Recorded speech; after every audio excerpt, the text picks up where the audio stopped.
कटक केन्द्रांचल अबकारी विभाग हाथ में लगी 17 लाख टंकार धला जहर आज दिन पाखापाखि 12टा समय कटक नेहरू पोली बस्ती जबत होई धला जहर यह घटन 23 वर्षीय सोमरंजन दास को पुलिस गिरफ्त करिछि।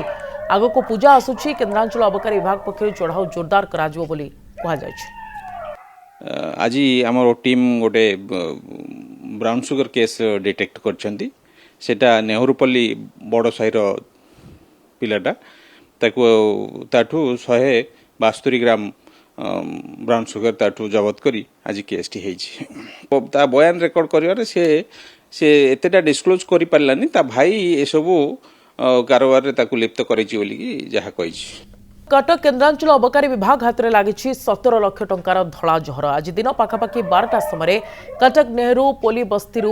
जबत होई धला जहर यह घटन 23 वर्षीय सोमरंजन दास को पुलिस गिरफ्त करिछि। आगक पूजा आसुछि केन्द्रांचल अबकारी विभाग पक्षर चढ़ाऊ जोरदार कर